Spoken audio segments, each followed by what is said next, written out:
घेतले दिल्लीत सूत्रांची माहिती आहे, पण फोटो तसे व्हायरल झालेत. राष्ट्रवादी काँग्रेस शरदचंद्र पवार गटाला हा फटका मानावा का, कारण रावेरची जागा होती ती मुख्य. हो, ही सूत्र अजून काही माझ्यापर्यंत पोहोचलेली नाही, त्यामुळे त्याविषयी मी भाष्य करणं उचित नाही.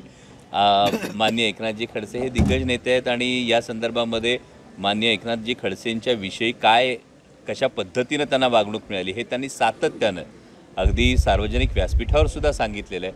त्यामुळे याविषयी तेच भाष्य करणं जास्त उचित राहील. बैलगाडा संदर्भातील प्रश्न आहे. आढळराव पाटील म्हणतात की बैलगाडाशी कोल्ह्यांचा काही संबंध नाही, त्यांचा थेट संबंध घोडीशी आहे. असेल 40 लाख त्यांनी खर्च केले न्यायालयात असे सांगतात. मला असं वाटतं की त्यांनी फक्त एकाच प्रश्नाचं उत्तर द्यावं. एवढं सगळं त्यांनी केलं तर 2019 पर्यंत आपल्याला विश्वासानं निवडून दिलं गेलं होतं शिरूर लोकसभा मतदारसंघातल्या जनतेनं, तोपर्यंत का बैलगाडा शर्यत सुरू झाली नाही. त्यामुळं अशा पद्धतीनं उगाच श्रेयवाद करत बसणं, अखिल भारतीय बैलगाडा संघटना असेल, बैलगाडा मालक असतील, बैलगाडा शौकीन असतील, या प्रत्येकाचा प्रचंड मोठा लढा आहे. त्यामुळं माझी अशी प्रवृत्ती नाही की जे केलं ते मी केलं असं मी कधीच म्हणत नाही.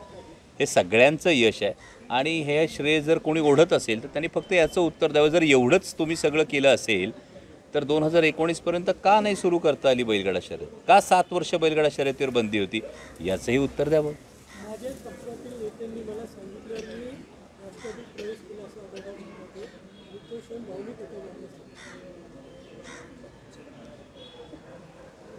एवढी पटकन भूमिका मी आत्तापर्यंत 16-17 वर्ष नाटकात चित्रपटात काम करतोय.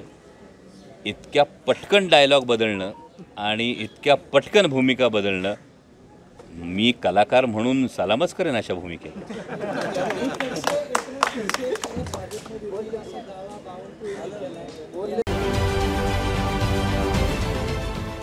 देश विदेशातील प्रत्येक घडामोडींचे लाईव्ह अपडेट मिळवण्यासाठी आता साम टीव्हीच्या सर्व सोशल मीडिया प्लॅटफॉर्मला लाईक, फॉलो आणि सबस्क्राईब करा. तसंच सर्व नोटिफिकेशनसाठी बेल आयकॉन प्रेस करायला विसरू नका.